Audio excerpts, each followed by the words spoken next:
நான் இந்த சயின்ஸ் ஷோல ஹோஸ்டா ஒர்க் பண்றேன்ற ஒரே காரணத்துக்காக என்கிட்ட எல்லாருமே சயின்டிபிக்கா கேள்வி கேட்க ஆரம்பிச்சிட்டாங்க.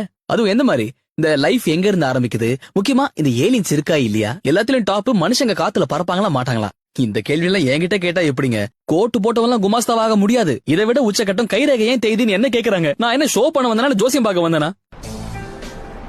பேராகிளைடர்ஸ் இல்லனா ஹேண்ட் கிளைடர்ஸ், மனுஷங்களை பறவை மாதிரி பறக்க வைக்கிற ஒரு பொருள். நம்ம ஆளுங்க கிட்ட மட்டும் இது கிடைச்சது ஊரை சுத்தி கடனை வாங்கிட்டு சிட்டா பறந்துருவாங்க. ஏதோ ஹோட்டல்ல சாப்பிட்டு பில்லு கட்டா மூடி வேண்டாம் போல இருக்கு. ஹோட்டல்கார சாபம் உயரமா போனாலும் விடாது. சயின்ஸ் பத்தி எதுவுமே தெரியாத பேர்ட்ஸுங்களே பறக்கும் போது நாம பறக்க முடியாதா அப்படின்னு இவர் பறக்க, மூக்குல இருந்து முட்டி வரைக்கும் நெருப்பு பறக்க கீழே விழுந்தாரு. நீங்க கிளைடர்ஸ் ஆறதுக்கு, அதாவது ஏர் ஃபாயில்ல பறக்கிறதுக்கு நீங்க சயின்டிஸ்டா இருக்கணுங்கிற அவசியமே இல்லைங்க. அதான் நான் இருக்கேன்ல. இதுக்கு பின்னாடி இருக்கிற ஏரோநாட்டிக்கல் சயின்ஸ் பத்தி இப்ப நான் உங்களுக்கு எடுத்து சொல்ல போறேன்.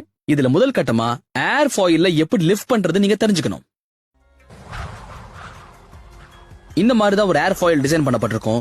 இதுல காத்து மேற்பகுதியை விட கீழ்ப்பகுதியில தான் வேகமா டிராவல் ஆகும். இதனால ஏர் ஃபாயிலோட கீழ்ப்பகுதியில ஏர் பிரஷர் ஜாஸ்தி ஆகுது.